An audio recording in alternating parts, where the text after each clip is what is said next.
Ladies and gentlemen, this is Kevork Almassian. He's the founder of Syriana Analysis. He's a political analyst. He does a lot of important videos, political videos about Syria and the Middle East and also about the West. He has a page. You can follow him on Facebook, on Instagram, on YouTube, and of course on Pornhub.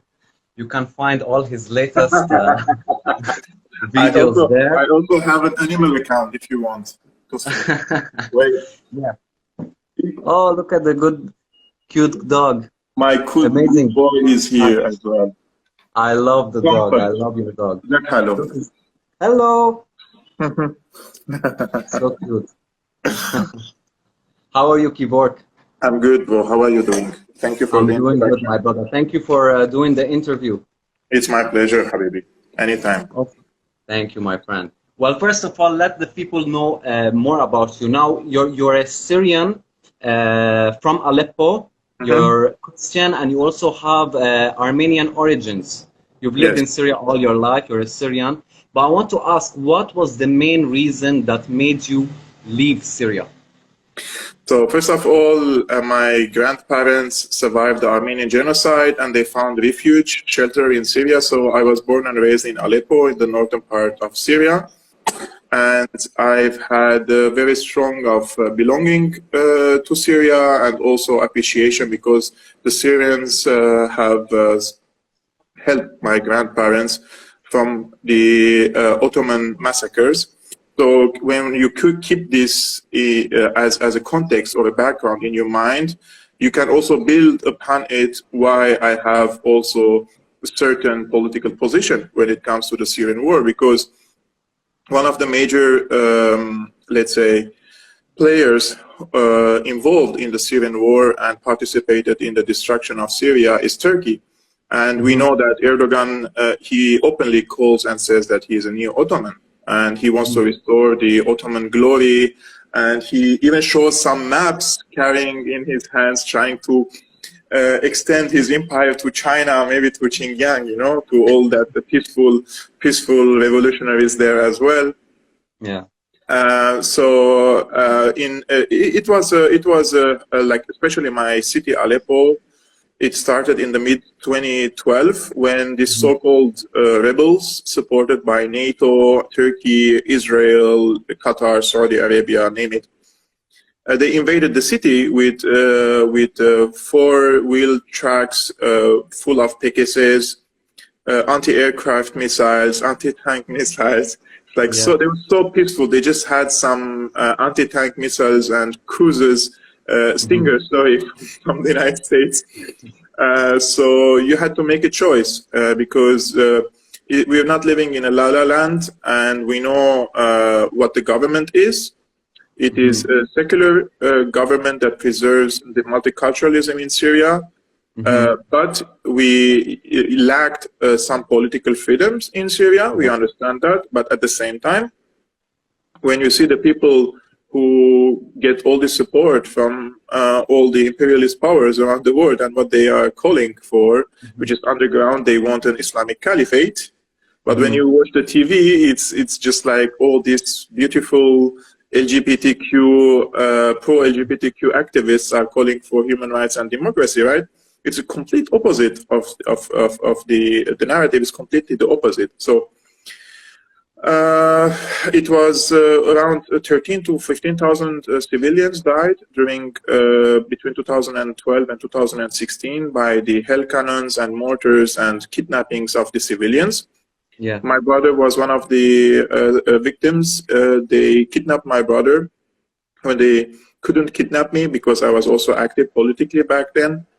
And this was a decisive moment also for me.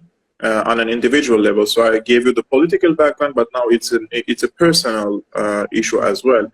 So I was full-heartedly with the Syrian government and the Syrian army because I don't like to see my country go back 14 centuries back. Yeah. When the people can cut your hands and chop your dick if you do something wrong according to their interpretation of the of religion, right? So it's a very tricky position you take because some people will accuse you of being an anti-Islam, which is completely wrong. Because we have to know that Aleppo and Damascus are around 9 million Muslims and Sunni Muslims, and the vast majority of them stood with the government, and they paid also a huge price, including scholars from the Muslims. They paid the price for it. They were assassinated, their kids were kidnapped and murdered. So it was in 2015, half the city of Aleppo, where I come from, was occupied by Al-Qaeda. And this is not my subjective opinion. Even the Pentagon said in 2015 and 16 that it was occupied by Al-Nusra. And we all know Al-Nusra is an offshoot of Al-Qaeda. It was a hell on earth. It's not livable. It's not for humans to live anymore. So I had to leave, and I came to Germany. And now, because of my political work on social media and on YouTube, for example, on YouTube, I have now around 7.6 million views since I started posting videos. That's amazing. Yeah, in early 2017. So when you start making some difference, you have to expect the backlash and people fighting against you, and especially in the mainstream media. So if you check me now on Google, you will think that I am a radical right-wing fascist neo-Nazi, Assad's right hand in Europe, Assad's right leg in Europe, or call it whatever. They call me spy for Assad and all these things. But truth of the matter is, I'm just a one-man person living in an apartment and posting videos with my dog on social media, and everybody knows it. Well, you know, it's really crazy because like the people that you are against and the people that you are exposing on your YouTube and Facebook channel were ISIS and Al-Qaeda and all of these extremist Islamic jihadist terrorist groups that were bombing and killing minorities in Syria and also killing Muslims in Syria that didn't follow their extremist Wahhabi ideology. They did suicide bombs, beheading, they destroyed churches, they destroyed mosques, they destroyed public places. They started implementing Sharia law in areas that they took control. So when you are doing videos exposing these animals and telling the world why you are against them, how can they flip your own position and make you look like you're a far-right wing person or so on? Like, it just doesn't make sense because the majority of the Syrian people, especially the patriots, they're all against ISIS, they're all against Al-Qaeda and Jabhat al-Nusra, and all of these Islamic extremist terrorist groups that were funded by America and NATO and Saudi Arabia, Qatar, Turkey, just like you mentioned.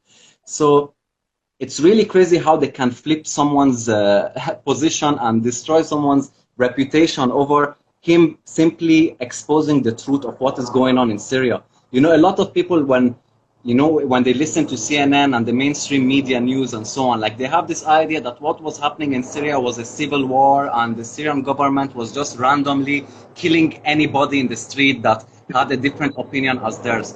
But the truth is very clearly now, you know, like in 2011 and 12 and 13, when we were saying these kinds of stuff, people thought we were doing like conspiracy theories, but now it's a complete fact that they were funded by America, by Obama, they were funded by Saudi Arabia, by Turkey, and they were getting money, they were getting weapons, they were getting even like support by the media. The media was portraying them as freedom fighters and moderate rebels and people that just want to be hippies. But, you know, but the truth is you know, the truth is completely different. And now, thankfully, a lot of people are waking up to the truth because now they are seeing things, you know, they can't lie anymore like they used to in the beginning of the war. Yes. But now everything, thankfully, is great.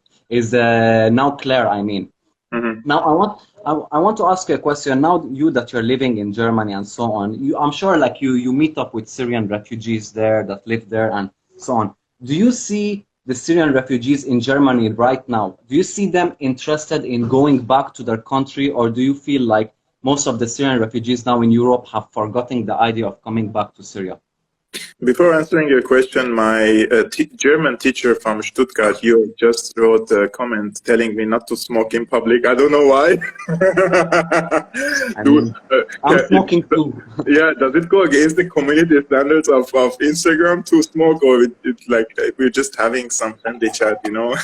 Bro, Don't you can laugh about this. smoke, you Come on. can drink, you can do whatever you want. This is not a formal media news. This is It's not like a weed, comedian it's not sketch. marijuana, it's just like a normal e-cigarette or whatever. Anyways, Mm. to be honest, the Syrians in Germany are divided into different categories, and there are the people who are very much against the government. These are, in my opinion, my subjective opinion is around 70% of the people here, because they came all from Turkey and they were loyal to Erdogan. And they came in Germany. This is my observation. I could be wrong, but these people are not going to go back to Syria. Especially the influencers, and when I say the influencers nowadays, these so-called influencers, it's also business for them. It's like they go on YouTube, they just want to generate money, so they every day they become more radical against Syria and against the Syrian government, because if Germany changes its position one day, which could come in the coming years, they have a work online that says if I go back, then Assad will personally come in the airport and murder me and la la la. You know all this stuff, right? Yeah. So these people are not going to go back. Some people are more realistic, even though they are against the government. I mean, at the end of the day, Syria is their country. They hold the passport. They have family there, so they will go back but when they get this German citizenship. So they can go back, because if you're a refugee, you cannot go visit Syria unless you have the German citizenship. And now I think the people are applying after 6 years of stay in Germany. Yeah. And they are the pro-government Syrians. Those are, in my opinion, 20–30% of the Syrians. They are definitely going to go back to Syria to find if there are opportunities for resettlement and stuff. But in this economic situation, it is also not possible for them to go back and resettle, right? And the basic necessities are, Syria is in dire situation right now. So some people will definitely visit, some people will try to resettle. Let's see how things will develop. But speaking of the Syrian refugees, I will tell you, I mean, most of the Syrians in Germany are refugees, and there is nothing wrong about that. If you are running from a war, you can apply for asylum in a third safe country. But also there are people who cause the troubles in Syria, right? And we don't know the estimates. We don't know how many people among them caused troubles, how many of them carried arms. But there are definitely people who carried arms and 100%. They are posing as refugees here. And if you don't find evidence that they were carrying arms and committed crimes, both, they won't be arrested. Like, if you know someone who is 100% sure that he was from, let's say, Nusra, but you don't have a proof, even if you have a proof that he was carrying arms and you don't have a proof that he committed some crime in Syria, then he will walk free. Yeah, but the problem is, you know, like when there were many times when the Syrian army were liberating areas, and when these jihadist groups saw that their life is now in danger, and in a couple of days the whole area will be liberated, most of them, you know, shaved the pubic hair that was on their chin, and they traveled to Turkey, and they went to Europe and posed as refugees when they were fighting with Al-Qaeda and fighting with ISIS and all of these jihadist terrorist groups. So these people, they definitely are dangerous for the Western society, you know, posing as, you know, refugees when they were actually terrorists and jihadists. But you know what's the problem, Treka? They're also a group of Europeans or Westerners, or call them whatever you want, especially on the left. And they're not left. I mean, they claim to be left-wing. If they are really left-wing, they won't be with Islamists. They won't be supporting these Islamists. But there are people, for example, from the Green Party, from the Social Democratic Party in Germany. Those are supposedly left-wing parties. They support the terrorists in Syria.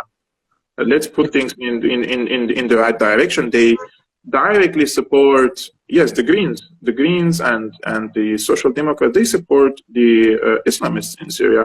And when they come here, they embrace them and they just treat them as if they are some cute refugees. They are not.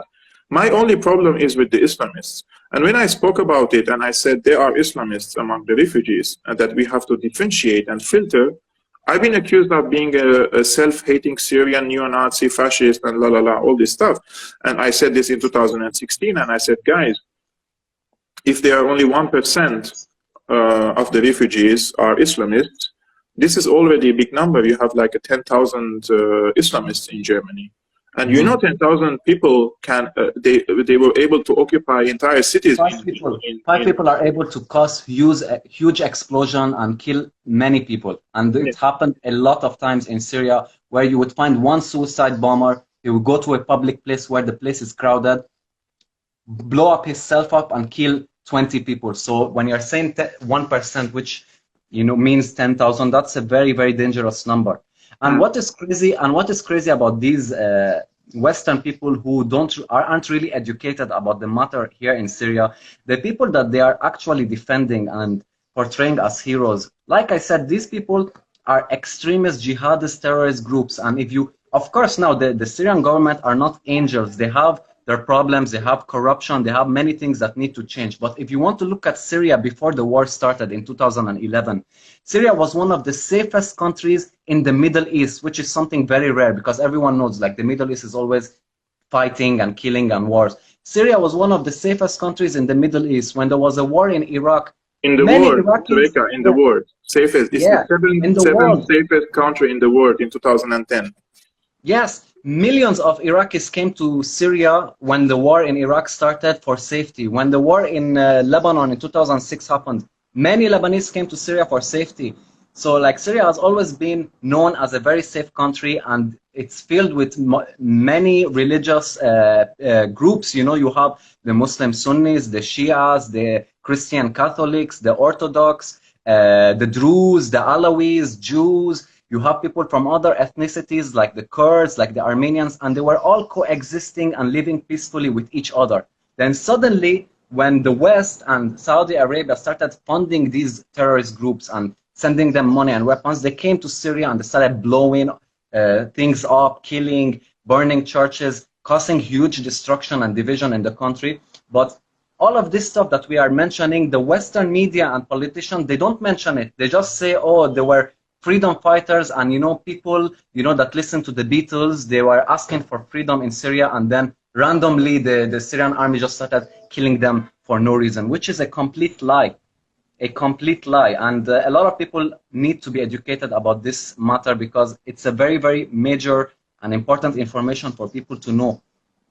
To be honest, in 2021, if you don't know this information, then I think you're a burden on humanity, because after 10 years and 11 years of a war that costed over 500,000 deaths, and if you cannot yet double check the information you receive, I mean, we blame, of course, some Westerners for being so naive, but at the same time, we should also blame many Syrians who still believe that there is a revolution. Just yesterday, I left the gym and I went to shop to eat some chicken. And while I was eating, I realized two people were staring at me when I was at the restaurant. It happens to me on a daily basis. Because you're too sexy? Yeah, it's the beard. It's just the beard. The thing is, the German media made me so famous here by calling me like the Assad right hand. I'm a propaganda warrior for Assad, etc., etc. So many Syrians know me, and they were like staring at me all the time. And I don't give them any attention. And then when I was trying to leave the restaurant, they called me. And in a disrespectful way, of course. I mean, they have no self-respect at all. And I turned back and I looked at them. I said, what do you want? And they said, we want to talk to you. I said, okay, come talk to me. And after some discussion, I mean, they realized that all their stereotypes about me, for example, are false. And like, for example, they tell me, so why do you call for the deportation of the refugees from Germany? And I was like, who told you that I said something like this? And they said, it's all in the media. And I was like, yeah, if you go to the media, you will also find articles that say the earth is flat. So do you also want to believe that, or you have a brain to double check? Why would I call for the deportation of the refugees from Germany? Just ask yourself that question at the first hand. Yeah. And when they realize that this is a discussion that they cannot cope with, they said, okay, but you support the tyrant, la la la. And I was like, yeah, if you consider me supporting a tyrant, then you're supporting terrorists in Syria. And one of them clearly said, and he said, yes, I'm with terrorism till Assad is gone. When he's gone, then after that we will manage terrorism. These guys are so simple-headed and simple-brained people that, or they know what's happening and they are just, I mean, trying to pretend they're simple. But yeah, he's living in Germany and he says, I'm with terrorism. And if you tell the police now, he will go to an investigation. He will say I was being ironic. Like one of the people I found him on social media, he posted my gym address where I go, and he's asking the people to strangle over my neck. And you know in Arabic what does that mean? Tamadas, when we say it's like kill him, right? Yeah. And when he was investigated, he said, no, I was just being ironic. It's not meant like that. And he's just I wasn't being literal, you know. Why he's not being literal. It's just it's fun, you know. It's just making some fun jokes on social media, asking people to kill me. And so yeah, even the laws here are very, I don't know, loosey. And if you don't have evidence with a video while he's trying to stab you and his knife already killed you, you know, and then you can't even defend yourself. I mean, it's crazy. It's really crazy. I mean, it's really, really crazy how, like, in 10 years, how the whole world just, not even in 10 years, from the first year of the war, like when the war started in Syria, how everything completely changed. Like, how can Syria turn from one of the safest and cheapest countries in the Middle East to one of the most dangerous countries in the whole world? I mean, it's very sad and depressing to know, especially when you know how Syria was before the crisis, before the war started. So it's very, very depressing. And there is a problem right now in Syria. Like when you talk about the first 5 or 6 years when the refugee crisis started, most of the people in Syria, when they were leaving Syria, because of security problems. Their life was constantly in danger because of what ISIS and Al-Qaeda and all of these jihadists were doing. But right now, we still have Syrians leaving Syria. And the main problem, the main reason why they are leaving isn't because of the safety issue as much as it is because of the economic sanctions and the economic situation in Syria. The situation in Syria has become very, very bad economically after, you know, the West started implementing economic sanctions. People started working 2 to 3 jobs a month, and it's not even enough. Most of the Syrians, educated people like doctors, engineers, physicians, businessmen, they're not able to make enough money to survive because of the economic sanctions that have been implemented by the West. So a lot of people, even till today, are still trying to find a way out of Syria. People living in Damascus, for an example, Damascus is a city that has no terrorism anymore. You know, even Damascus countryside was completely liberated back in 2018. So you have people from Damascus and other liberated areas that are struggling to find a way out of Syria because, you know, people have responsibilities, people have a family to feed, have children, have a career to build and a future to build. And they find that in Syria, unfortunately, after the economic sanctions have been implemented, life has become very, very difficult, that it's almost impossible to build your future there, that you have to find a way out of Syria to another country, you know, to be able to provide to your family. And this is a very, very sad and important issue that's happening right now in Syria. Treka, I think till 2018, it was a military war, and then it turned into an economic war. And now, if we see the situation underground, it's pretty obvious that the Americans and the Israelis, they have very clear vision of how they want to see Syria now and how they want to see Syria in 5 years. They want to keep Syria in its place, the way it is now. And there is no plan for reconstruction, and there is no willingness for reconstruction. And look what the Americans do, for example. They occupy a ton of border crossing because they want to control the imports from Iraq and from Jordan into Syria, right? In eastern side of Syria. And then they occupy the entire area through the so-called Syrian Democratic Forces. And there they control the borders with Iraq. And then you have Turkey is entirely occupying the northern borders with Syria. You have only an access to Lebanon now and Jordan. And even that, the US is still, for example, they are attacking from time to time. There is a border crossing in Al-Bu Kamal, near the borders with Iraq, because they don't want to see Iraqis and Iranians sending any sort of aid or good or basic necessities. And now we have Israel bombing the Lattakia port, which is, you're trying to import also your basic needs. I mean, the last two attacks on the Lattakia port, there weren't any military targets there. It has no military significance. It's Israel telling Syria and Iran that first, Syria is not allowed to recover, and two, Iran is not allowed to invest in the Lattakia port. And when we say investment in the Lattakia port, we're not talking about a military port. It's a civil port.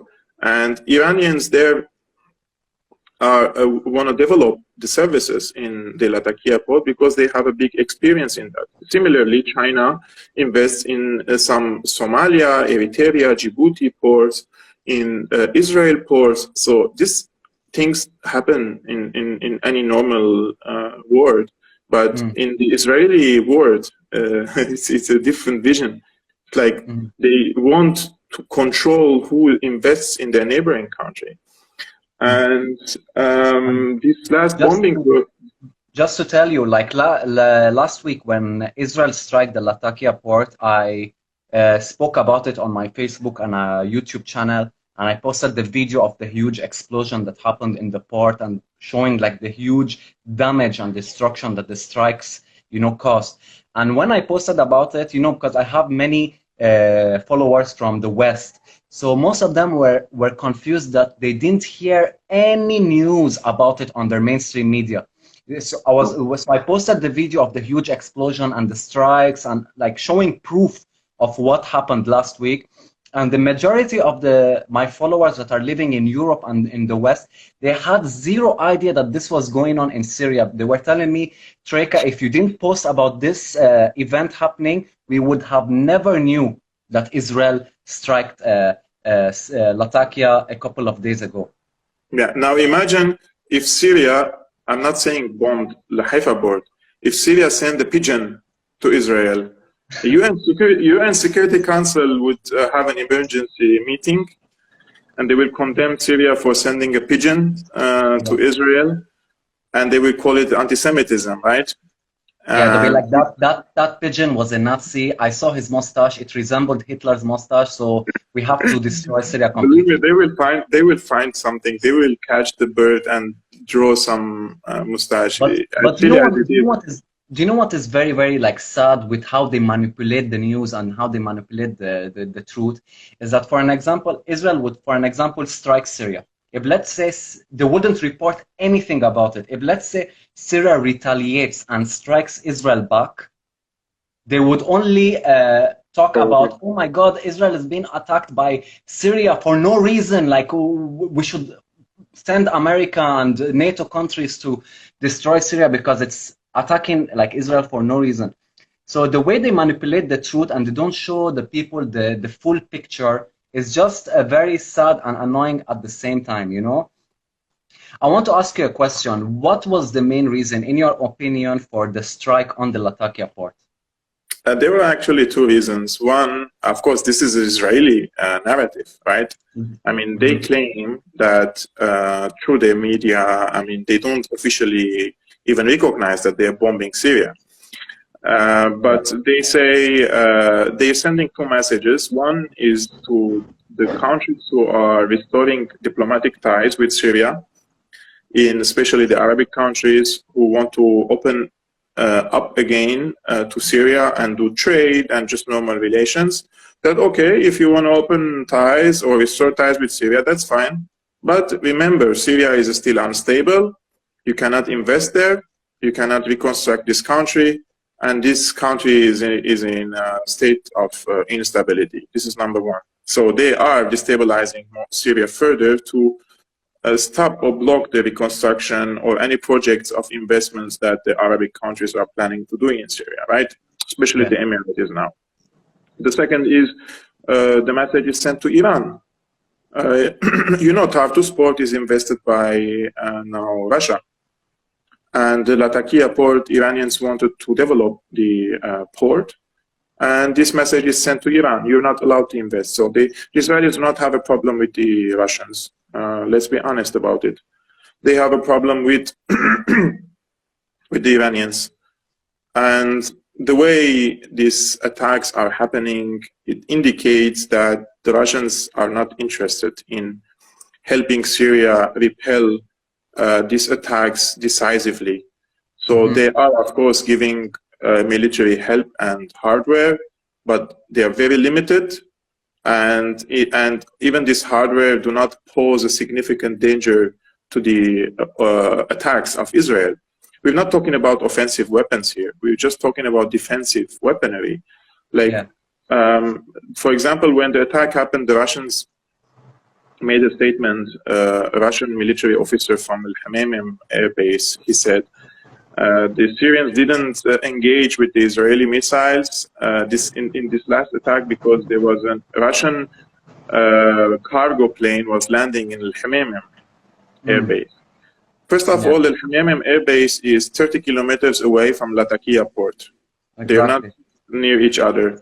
Two, if you say this to the media, you are telling that your ally Syria has a very old, unsophisticated air defense systems that they cannot differentiate between a friend and a foe.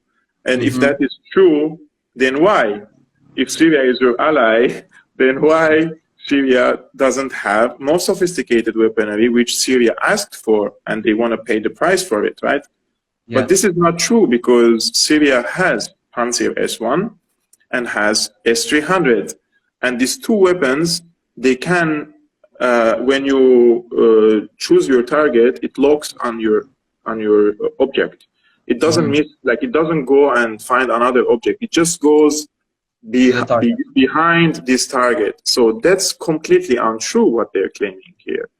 And so the question here is, have the Russians blocked Syria from retaliating?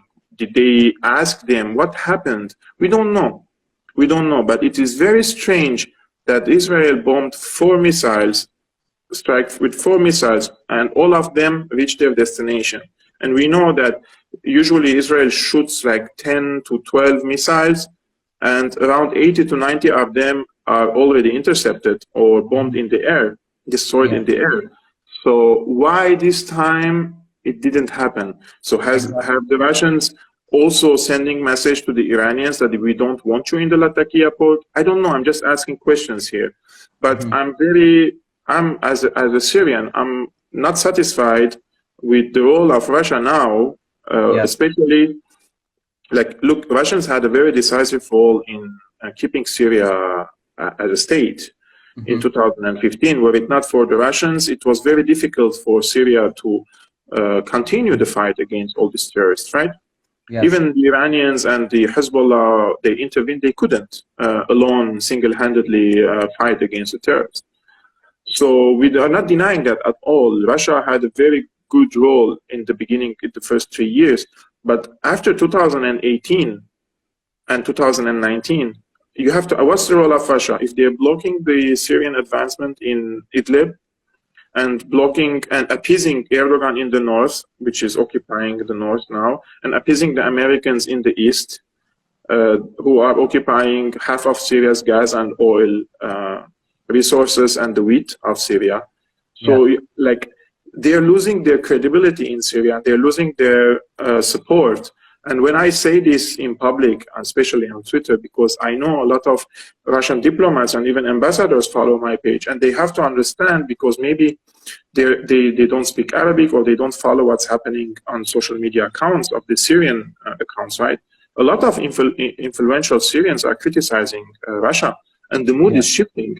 So any military, foreign military presence in any country, it is conditioned. First, it's the legitimate government calls for these forces to come and help. But two, which is a sub-condition, it is the approval of the people. The people who welcome you as a foreign army to come and help you to achieve your interests, so they don't see you as an invader. Syrians will not perceive, in my opinion, the Russians as an invader anytime soon, but the negative sentiments are growing against the Russians, and they have to be careful. If they lose the popular support in Syria, then their presence in Syria will be unwelcome, because the government, even if they say, okay, you can stay for 50 years or 100 years or whatever, but the soldiers themselves on the ground, when you walk to buy something or meet some friends, you will not feel welcomed. So what I'm trying to say here, the Russians should be careful of this. And I'm not asking them to be on the Syrian side against Israel. I'm just saying they have to be in the middle, at least in the middle, and at least to give Syria the means to defend itself, right? And this is all defensive measures what I'm asking for. And I hope the Russians understand this, because they will pay the price if they ignore the general mood in Syria that is shifting against them. They will pay the price, and I don't want them to pay the price, because Russia, for me, and the allies in general, they mean a lot. You know, for me, it's like how the Arabs helped my grandparents when they survived the Armenian genocide, and I feel so much appreciation, and I feel there is a depth on my neck. It's the same for the Russians and the other allies who helped Syria, right? Were it not for them and for the Syrian army, we were all either being slaves now, second-class citizens, or being slaughtered. So, of course, we appreciate that. So, in order to keep this friendship and alliance, there should be some also measures being taken by Russia and Syria that serve the interests of Syria.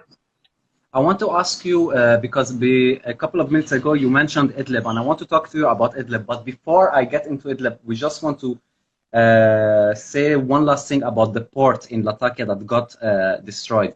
What were the things in the Lattakian port that got destroyed by Israel? Like, what were the containers that Israel destroyed that were in the port?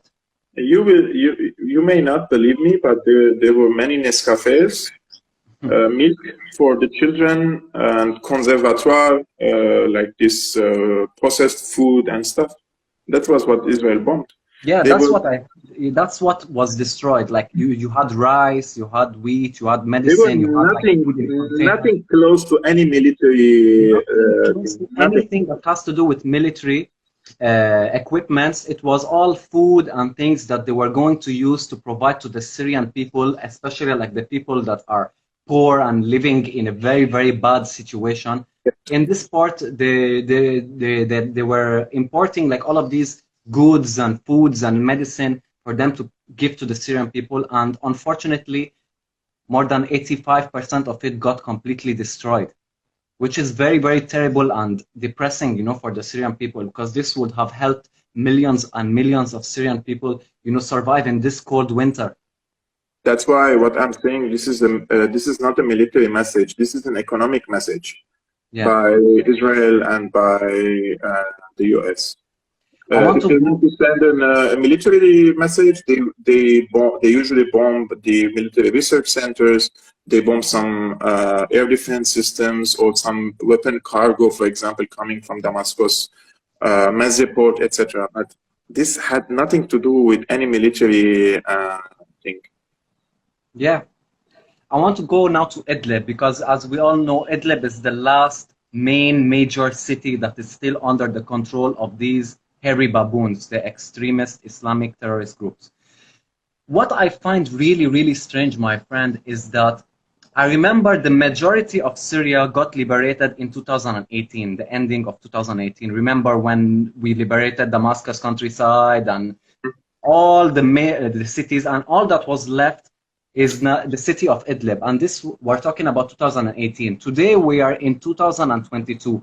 Now, for the past years, the Syrian army has surrounded the city of Idlib, but till today they haven't, I personally see that till today they haven't really taken any significant approach to really liberating the city of Idlib. So I want to ask you, as a political analyst and a very hairy person like me, why do you think Idlib has been taking so long for the Syrian army to liberate it? If I want to rely on my hair powers and beard powers, I would say there are many reasons why the Syrian army is not advancing in Idlib since 1.5 to 2 years now. Number one is the city is occupied by not only by al-Nusra, which is Al-Qaeda, but also there are over 20,000 multinational jihadists there.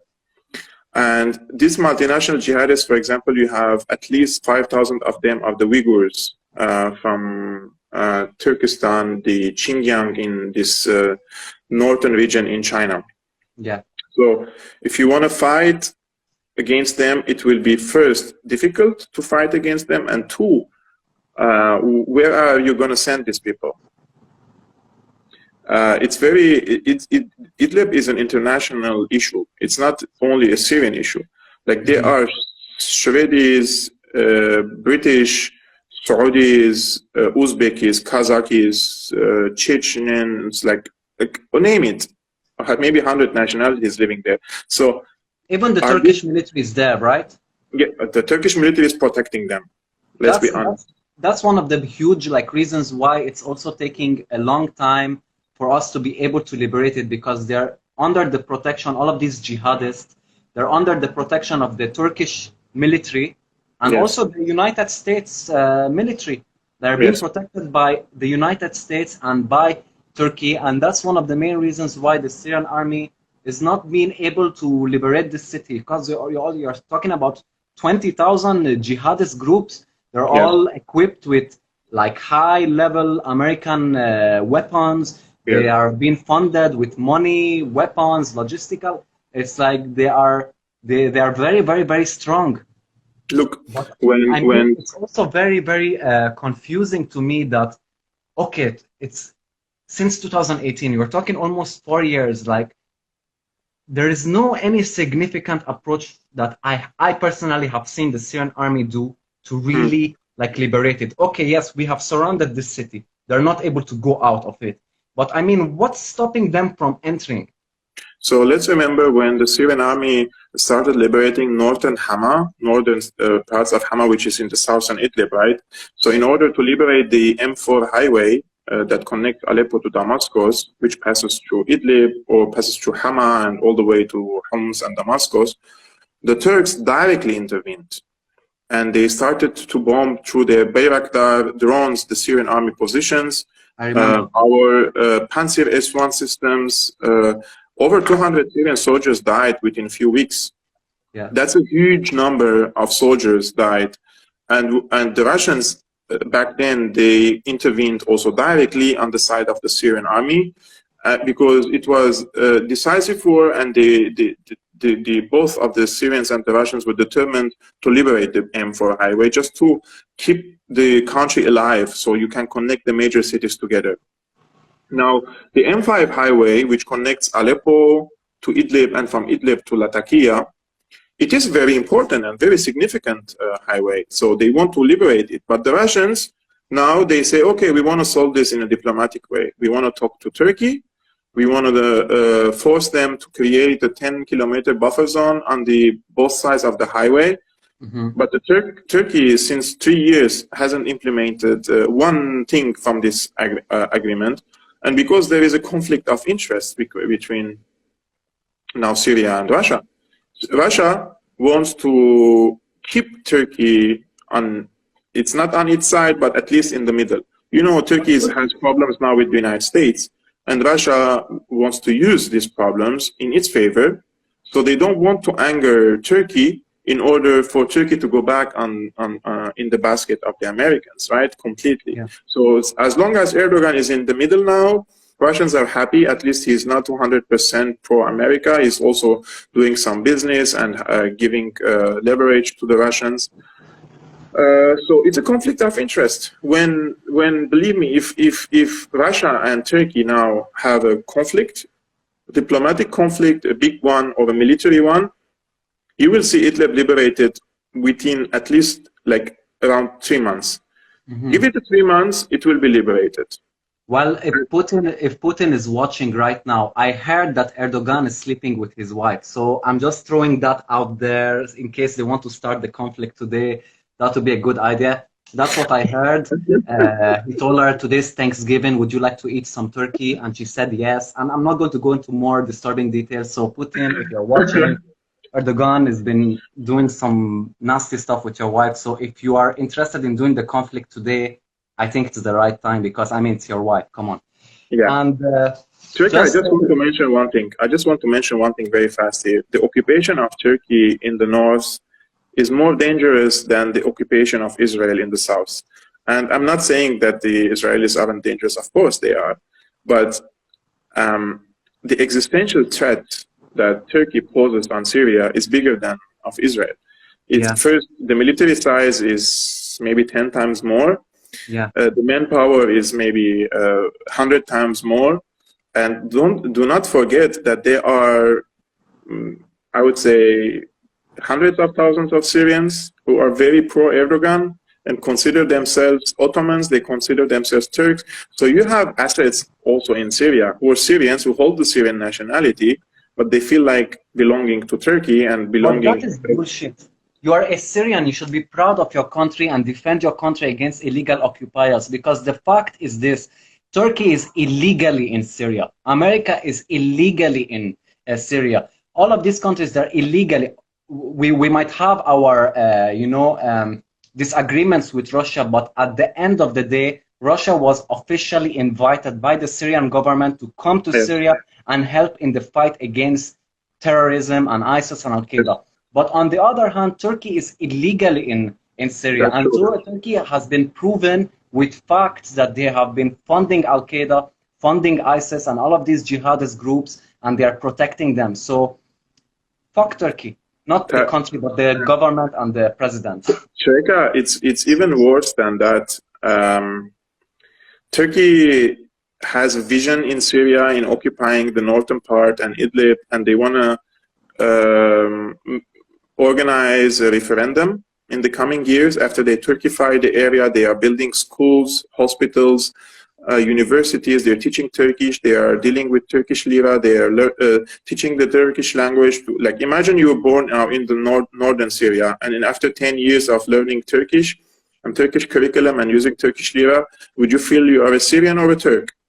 But in other words, they want to conquer Syrian land and make it part of their own land. They already stole our own land.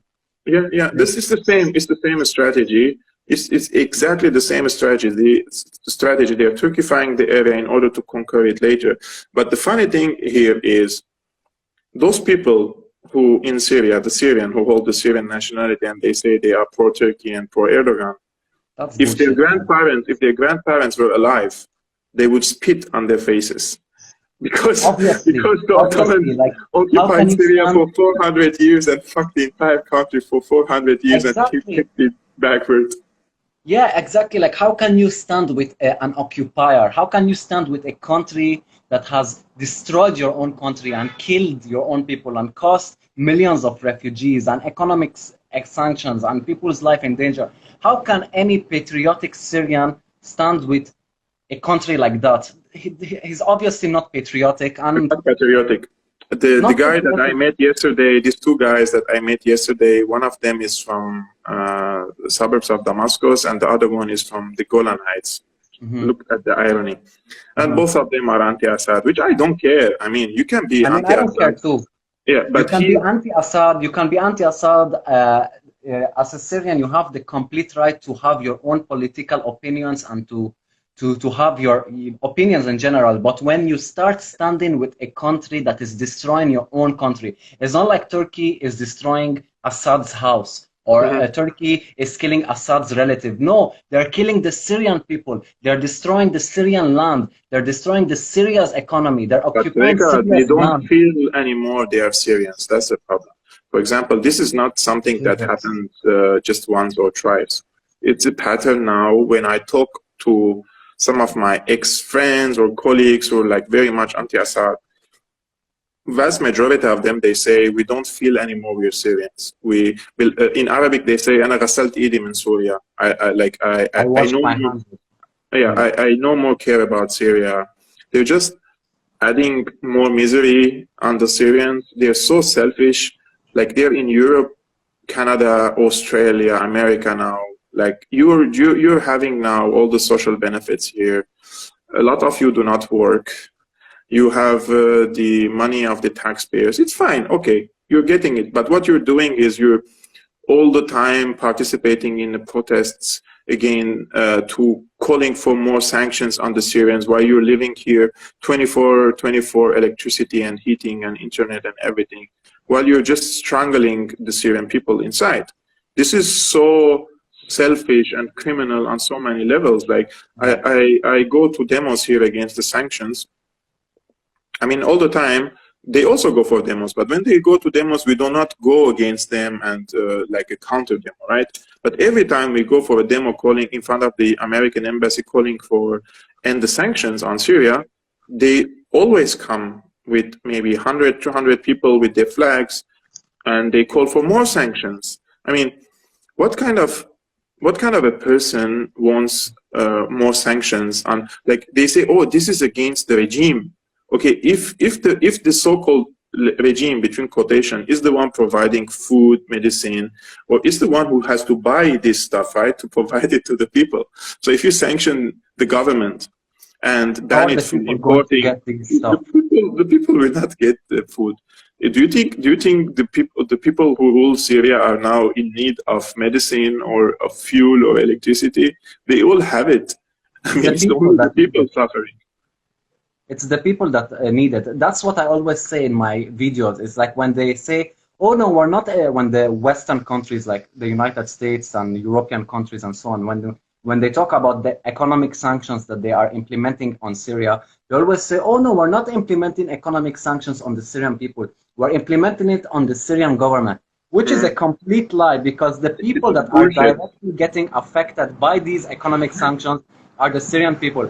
It's the Syrian people that are having a fuel crisis. It's the Syrian people that are having a bread crisis. It's the Syrian people that are staying more than 15 hours every single day without electricity, without water, without able to make money online, without able to import or export medicines that a lot of people are needing it in the hospitals. But because of the economic sanctions, Syria has not been able to import all of these important medicines that the sick people in the hospital need to get cured.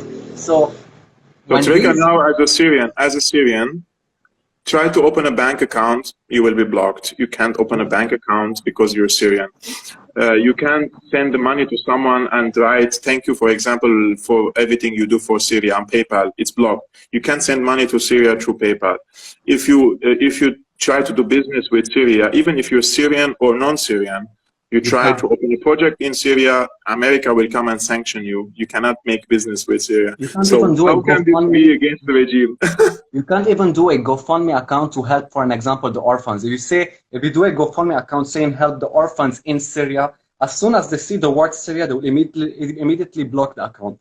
Yeah, that's which is terrible, you know. So explain to me how these idiots, hemorrhoids, are saying that these economic sanctions are only put in place to punish the Syrian government. They are actually punishing the Syrian people. And that goes back to my point earlier when I said most of the Syrians today that are leaving Syria are not leaving Syria anymore because of security issues. More, they are leaving because of economic issues. Because a lot of people have a life, they have a family, they have children to feed, they have a future to build. And in Syria, it is unfortunately almost impossible to be able to make money and live a simple life anymore. Everyone is struggling. Everyone is struggling. And it is very sad and very depressing. And what annoys me more is that these politicians, whether we're talking about America or Canada or Germany or UK or Saudi Arabia or Qatar or Turkey, it's like these politicians, they're all heartless. They're all heartless. Like they don't have humanity in their heart because they know 100% all the kind of suffering that they're causing for the Syrian people, and they don't care at all and they're not doing anything to stop the suffering of the Syrian people. In fact, they're even adding more suffering for the Syrian people with their policies and their actions. Treka, there are three types of people here. The politicians who are taking the decisions, they know 100% the repercussions and the consequences of the sanctions. They know. And they're criminal, they know it, and they will get away with it. Why would they care? If Tony Blair and George Bush, who killed millions of people in the Middle East, they're receiving now medals and honors and etc. Why would they care if they kill? When Madeleine Albright was asked about 500,000 children died in Iraq because of the American sanctions, she said the price was worth it. So what happened to Madeleine Albright? She's walking free, she's protected, nobody can touch her. So why would they care? And it's all, and just to, of course you know this, but for the people watching that don't know this, and all of this destruction that happened in Iraq was started by a lie. When they said that Saddam Hussein has weapons of mass destruction, they entered Iraq, they destroyed the country, they killed millions, caused millions of refugees to run away from Iraq. And after the whole country was destroyed and their president got killed, when the people started asking the American government, okay, what about the weapons of mass destruction that our soldiers went to Iraq and thousands of them died because of this statement? Where is the weapons of mass destruction? The American government was like, oh, sorry, it turned out that they don't have, we made a mistake. Yeah. It's like after what you did a mistake, Iraq till today is still paying the price because of that war. Do you think they made a mistake? Do you think they made a mistake? No, they intentionally invaded Iraq knowing that they don't have weapons of mass destruction, but they sold the war as a just for the people because they said Saddam Hussein is 3 minutes away from nuking and bombing with chemical weapons the American bases in the Gulf, or etc., etc. And now it's the same thing with Syria with the chemical weapon narrative, right? Yeah. They will always find now the pandemic. I mean, you can see how can they lie with a straight face. I mean, there is no doubt that there is a virus that can kill people. Okay, we are not ignoring that at all. But we cannot hide the elephant, the big elephant in the room, where these governments are imposing draconian, authoritative measures on the people, and they're telling them just for your own safety.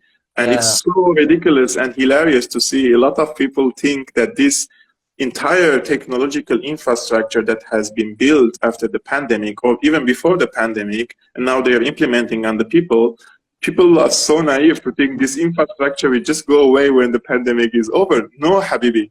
These measures are permanent. The same way. And every 3 months they keep coming, okay, take the vaccine once, then okay, you have to take it twice. Then after 3 months, you have to take the booster shots. Then take another booster shot, why not? And you know what, why don't you stop drinking the vaccine or take this pill that now they made it a compulsory in the EU to take a vaccine every 9 months. And there are countries who will make it every 6 months. But in my opinion, look, at the beginning I was warning and I was telling the people, look, this is not going to end when you take your vaccine. If you want to take the vaccine, go for it. I mean, it's your right at the end to protect yourself if you feel like vulnerable, right? But give the people the choice. But when you impose these mandates and you demonize the people who do not take. Now, look at the statistics today in Germany. I just posted it today on Twitter. Like, it's so hilarious that they say the unvaccinated are causing all this pandemic, okay?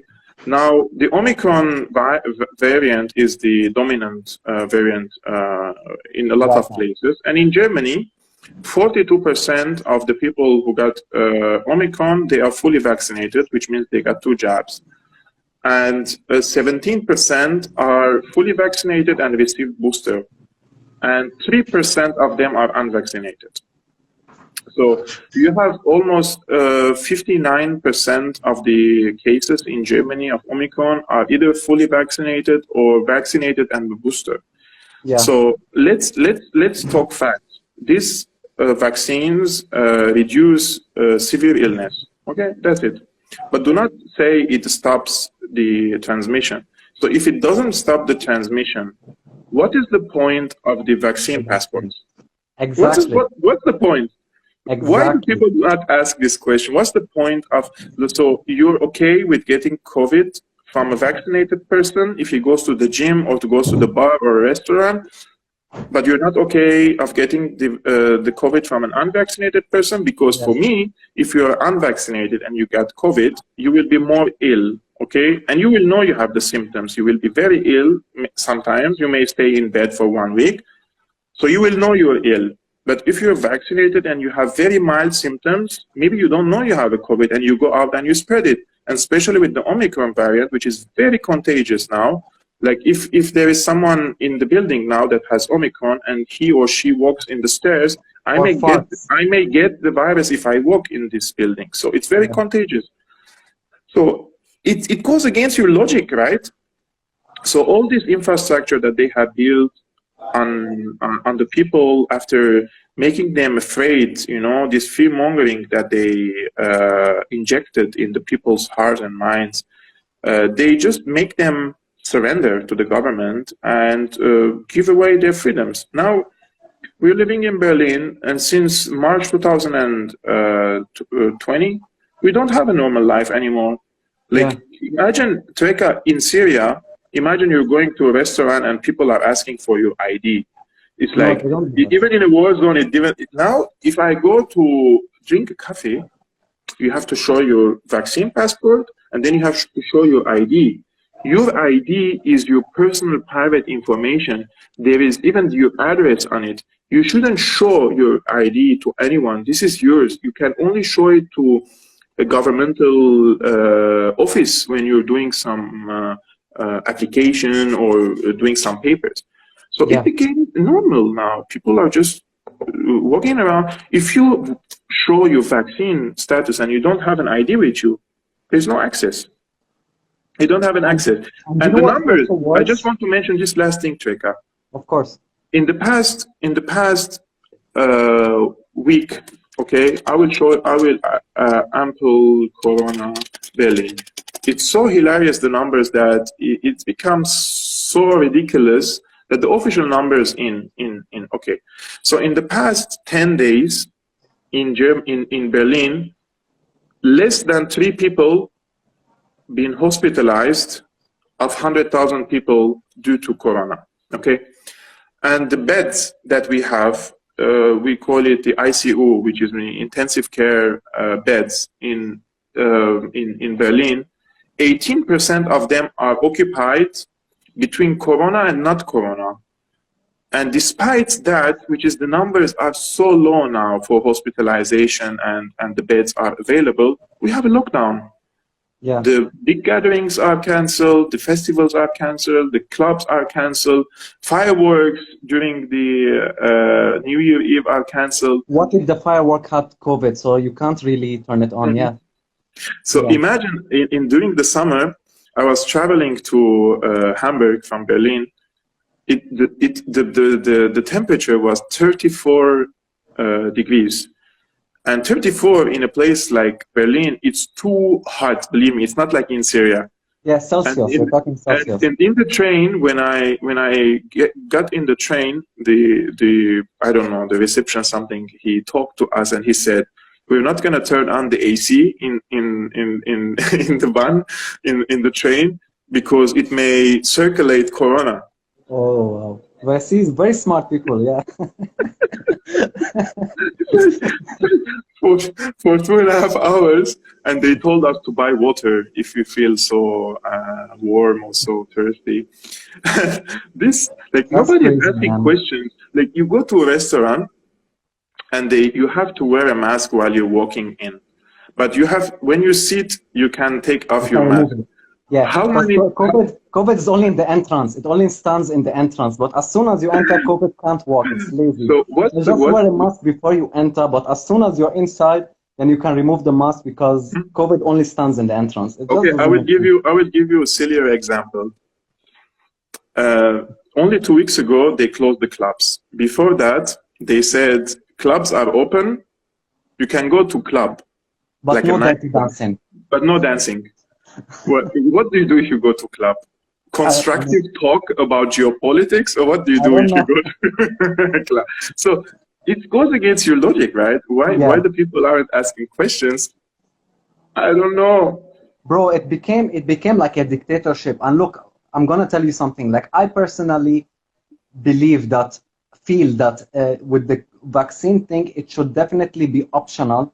It should be available for everyone. They should tell them, okay, So you want to take the vaccine? Okay, Pfizer is available, AstraZeneca is available, Johnson, everything is available, but they should not make it mandatory, because now there are some countries that are actually firing their employees if they are not vaccinated. So there are yes, some companies and in countries, they came out with laws that says if you're not fully vaccinated, then you're gonna get fired from your job. You're not yes, gonna be able to make money anymore. You're not gonna be able to provide for your family unless you follow our rules. And to me, that has turned into dictatorship. It's it's not an a apartheid. matter of concern anymore. We're all grown-ups. We should all be able to make our own decisions. And if you want to take it, it should be completely available for anyone who wants to take it. But if you don't want to take it and you feel that you are healthy and with some exercise, drinking enough water and eating healthy, your immune system can be strong enough to protect you from COVID, then the government should completely allow you for your freedom. If you don't want to take it, it shouldn't be mandatory. It shouldn't be by force. You shouldn't lose your job because of your decision, because this is your own health and should be your own responsibility. That's Especially what the I medical staff. personally believe. Especially the medical staff. They're kicking out the medical staff if you don't take the vaccine. Yeah, Now, I will give you one example.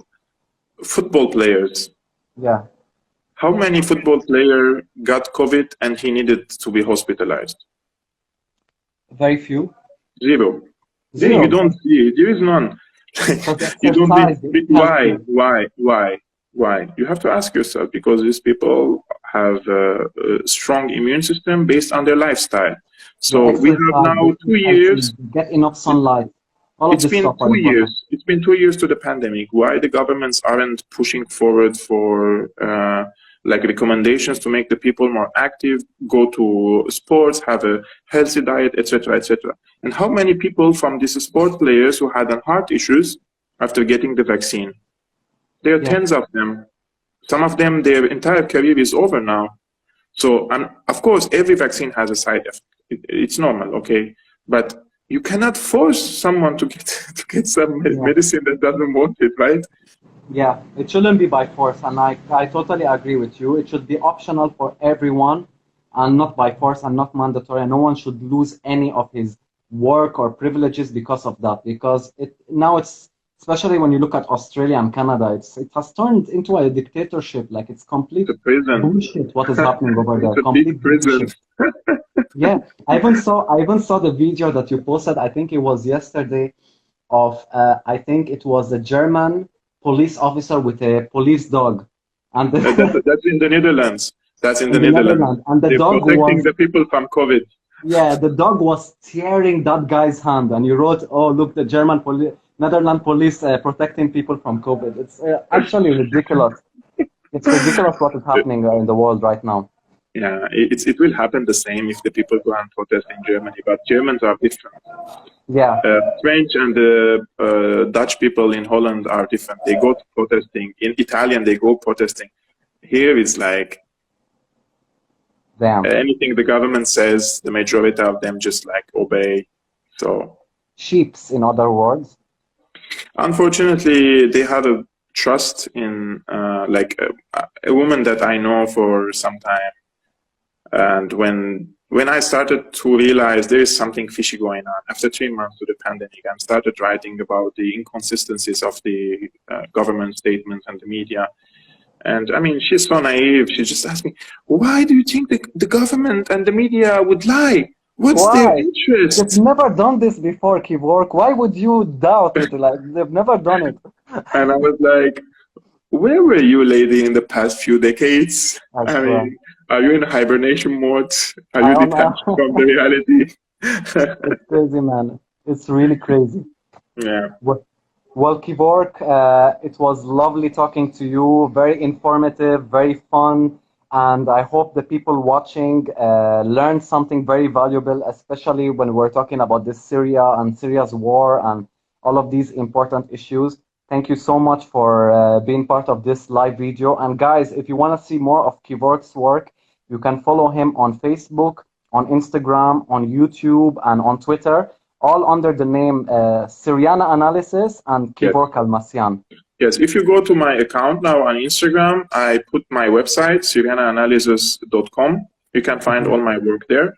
Yes. And I really appreciate and I'm been thankful that you invited me, Treka. I will also host you again soon, inshallah, on my Syriana analysis. Let's have another chat like this. And guys, be supportive to people like Treka and independent commentators. And he's also presenting information with his humor. It's very important nowadays to deliver strong messages in a sarcastic way. I mean, my message is to you, don't be passive, be active. And even if you are not interested in politics, politics is interested in you. So it affects all of us. I'm not telling you to take radical positions and don't be radical at all. Be informed, learn about the issue, inform yourself, and have your strong arguments and engage and try to change your society, try to change your family. If they're already open-minded, then that's fine. If not, then be a positive asset. That's it. Well said, my friend. Thank you so much, Kevork, and we will definitely stay in touch, my brother. Stay safe, and when you see Merkel, just give her a kiss for me. Inshallah. All right. Bye, bro. Bye. Bye-bye.